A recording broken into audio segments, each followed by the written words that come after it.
Mais le parler en langue qu'on appelle un don de diversité de langue, lui, il fonctionne comment? Avant de pouvoir placer ces 3 bases ici qui vont nous aider et qui vont même montrer comment on utilise en même temps les parler en langue dans l'Assemblée, j'aimerais préciser certaines choses qui sont vraiment au niveau, je veux dire, plus expérimental. Frère, j'aimerais affirmer qu'on grandit dans la façon de parler en langue. Ça signifie quoi? Ça signifie simplement qu'au fur et à mesure, on apprend à faire confiance au Saint-Esprit. Vous savez, c'est un grand délire. Hein? Au début, les gens, ils ressentent seulement qu'ils veulent parler. La seule chose qu'ils réussissent à dire, c'est ba, ba, ba, ba, bo, bo, bo, bo. Et là, on se pose la question, quelle est cette langue au monde où ba, ba signifie papa, j'ai faim, j'ai besoin que tu me parles. Bo, bo signifie tout le reste. Ba, ba et bo, bo peuvent tout le dire. Mais il est possible que dans le parler en langue, on soit aussi en train de répéter, de juste cycliquement dire la même chose. Saint, Saint, Saint et l'Éternel, le ciel et la terre sont remplis de sa gloire. Dieu ne trouve pas ça monotone, que l'on répète jour après nuit sa sainteté. Dans un parler en langue, surtout quand on est en train d'élever les merveilles de Dieu, on peut être cyclique à répéter que les mêmes choses. Mais je suis juste en train de dire aussi que quelquefois, les gens se limitent à dire ba, ba, ba, bo, bo, bo, dada.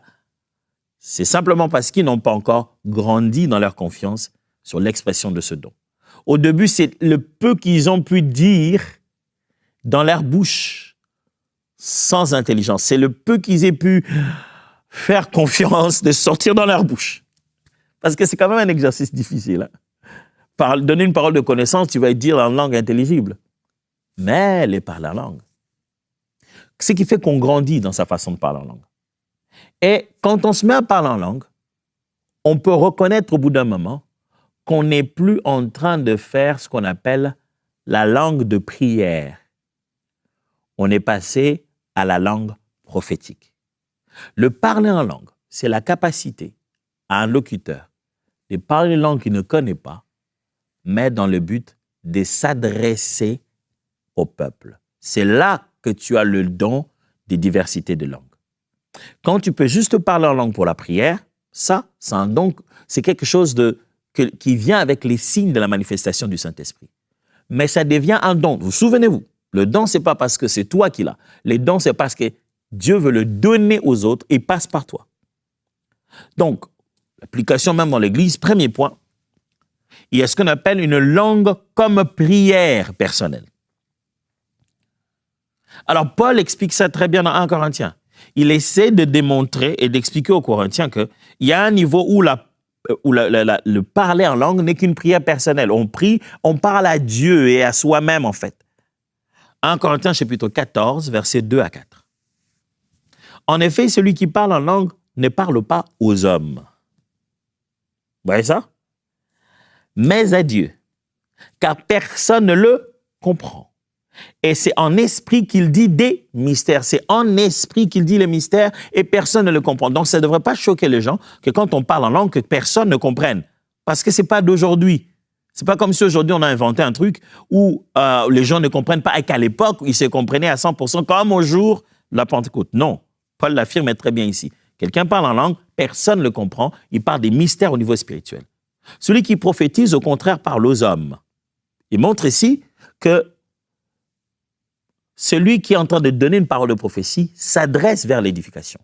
Le but de Paul ici, ce n'était pas de pouvoir distinguer que le don de parler en langue et le don de prophétie. Non, il était en train de distinguer la manifestation de parler en langue, le fait de parler en langue et le fait de prophétiser. Alors, il entre à l'intérieur pour démontrer qu'il y a une réalité de parler en langue qui consiste à être une prière. On parle des mystères avec Dieu. Mais plus tard, quand il va commencer à expliquer, il va expliquer une dimension où, lorsque le parler en langue est dédié et consacré, et dit au public, en public, il doit y avoir à l'intérieur un besoin de parler au peuple, mais dans un langage mystérieux. Alors là, ça commence à devenir un don de parler en langue ou de diversité de langues. Celui qui prophétise, au contraire, je l'ai dit tout à l'heure. Donc, il y a une langue qu'on appelle une langue comme prière personnelle. En effet, celui qui parle en langue parle pas aux hommes, mais à Dieu, car personne ne le comprend. Et c'est en esprit qu'il dit des mystères. Celui qui prophétise au contraire parle aux hommes, les édifie, les exhorte, les console. Celui qui parle en langue s'édifie lui-même. Celui qui prophétise édifie l'Église. Il est en train de montrer comment le parler en langue, de base, comme une manifestation de la présence du Saint-Esprit dans la vie de quelqu'un, c'est d'abord une activité des prières. On parle à Dieu sur des mystères et le bénéfice final est sur soi-même. Or, ce n'est pas ça le don spirituel. Le don spirituel, le bénéfice du don spirituel est sur les autres. Dieu t'utilise en faveur des autres pour manifester la présence du Saint-Esprit et que les autres confirment que Dieu est là. C'est pourquoi Paul leur dit, dépassez juste le fait de vivre votre vie de prière en langue. Parce que les gens viennent dans l'assemblée, ils doivent dire que Dieu est là au milieu de nous. Dieu vous a donné des manifestations de l'Esprit et il y a un niveau dans la manifestation du parler en langue qui révèle le Saint-Esprit de Dieu et la présence de Dieu et non pas seulement votre simple prière. Et donc, quand vous commencez à parler aux gens, sachez que là, vous êtes dans le niveau de exercer un don et les dons doivent être exercés dans une langue que les gens connaissent. OK, étant donné que ce don-là est mystérieux, donc quand il est exercé dans ces mystères, il faudrait qu'il y ait un autre don complémentaire qui vienne clarifier dans le langage compris des autres. J'ai dit 1, il y a une langue comme prière personnelle. J'ai dit 2, langue comme signe pour les incroyants ou les non-croyants. 1 Corinthiens toujours, chapitre 14, verset 22. Par conséquent, les langues sont un signe non pour les croyants, mais pour les non-croyants. La prophétie, au contraire, est un signe non pour les croyants, mais non pour les non-croyants, mais pour le croyant. Je répète. Paul explique une chose. Il dit, le fait de parler en langue, d'exercer le parler en langue, comme ça que l'Esprit nous donne quand nous recevons l'Esprit, il dit, quand on parle dans des langues de toutes les nations du monde, des langues que nous ne connaissions pas.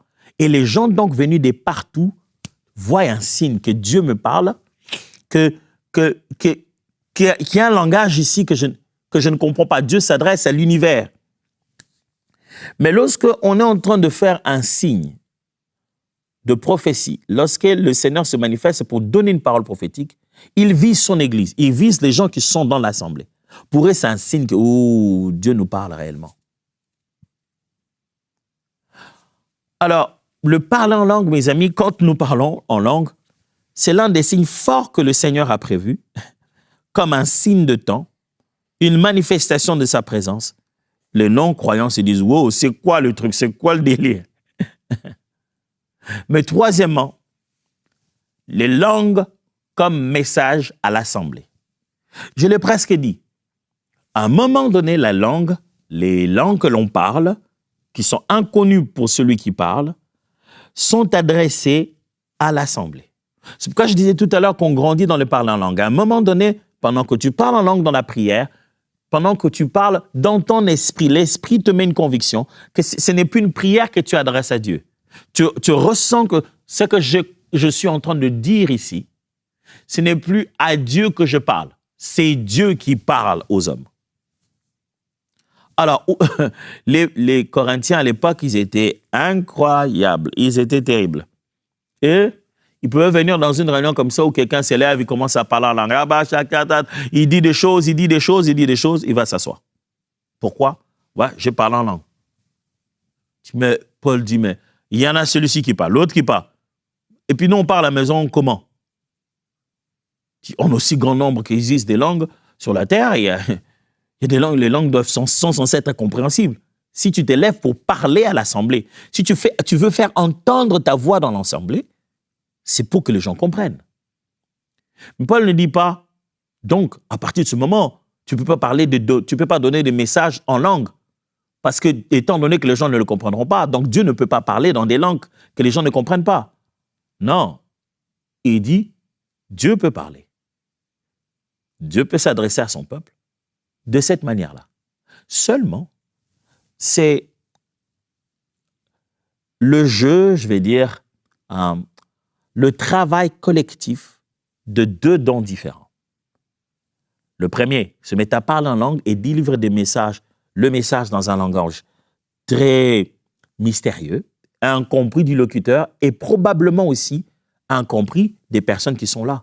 Le locuteur peut dire une langue qu'aucune personne présente ne comprend. Et donc là viendra un don, un autre don, qui a pour but de traduire, interpréter ce qui a été dit. Alors, Paul montre là qu'il existe non seulement la prière en langue, l'édification personnelle, mais il existe une dimension où les parler en langue joue le rôle de don, le rôle de pneumatikos, des manifestations de Dieu en vue de l'édification de l'assemblée. 1 Corinthiens chapitre 14, verset 27. Veut-on parler dans des langues inconnues? Je préférais la version parole vivante. Veut-on parler dans des langues inconnues? Que 2, tout au plus 3 le fassent. Paul ne dit pas ne le faites pas. Il dit que 2 ou tout au plus 3 le fassent. L'un après l'autre. Et qu'il y ait quelqu'un pour interpréter ce qu'ils ont dit. S'il n'y a pas d'interprète, que celui qui a le don des langues garde le... Oh, celui qui a le don de langue. Vous voyez? Celui qui a le don de langue garde le silence dans l'assemblée, qu'il se contente de parler à lui-même et à Dieu. Vous voyez?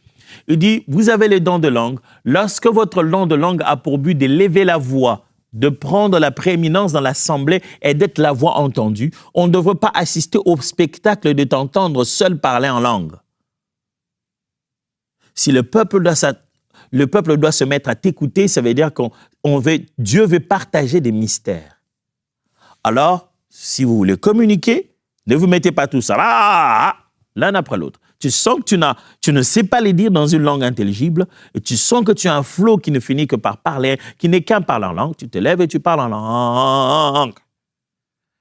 Et au bout d'un moment, un autre le fait, un autre le fait. Paul permet comme ça à tour de rôle. Et puis alors qu'il y ait quelqu'un pour interpréter. Mais s'il n'y a personne pour interpréter, il dit, écoutez, taisez-vous. Regardez bien.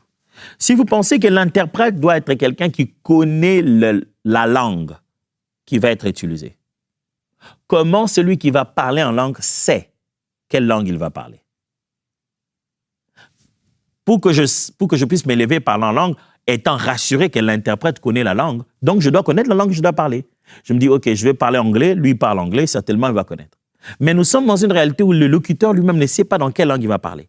Donc, aucun moyen de savoir si dans l'assemblée, quelqu'un connaît la langue de façon naturelle. Il s'agit ici de 2 manifestations surnaturelles. L'une qui parle la langue, l'autre qui interprète la langue. Non pas parce qu'elle la comprend, mais parce qu'elle saisit le flot de l'esprit, de ce que l'esprit est en train de dire. Non pas par intelligence, mais encore par révélation. Mais ça, ce n'est pas de ça qu'on parle aujourd'hui. Je rappelle, il existe bel et bien un don de diversité de langues.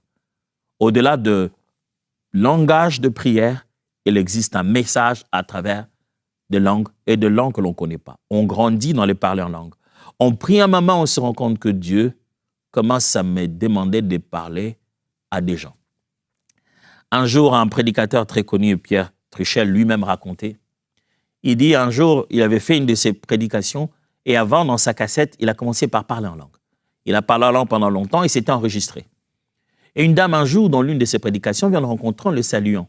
Il lui dit, frère Truchel, il se met à lui parler en allemand, un vieux allemand très, très complexe. Il était perdu, là. Il dit, madame, je ne parle pas allemand, je ne comprends pas de quoi vous parlez. Il dit, quoi, vous ne parlez pas allemand? Elle a encore repris l'allemand. Il dit, non, je ne comprends pas. Il dit, mais j'ai une cassette de vous ici. Avant de commencer la prédication, vous parlez couramment allemand. Je ne sais pas, j'étais très heureuse de vous entendre parler l'allemand, le vieux, l'authentique, de nos dialectes de l'époque. Pendant un certain nombre de temps, avant de commencer à prêcher. J'étais très fier. Je me disais, le jour où je vous rencontrerai, je vous parlerai parce que très peu d'entre nous parlent encore cette langue. Il a dit, madame, moi, je parlais en langue. Parler en langue, ce n'est pas délirer. Et Dieu vous bénisse.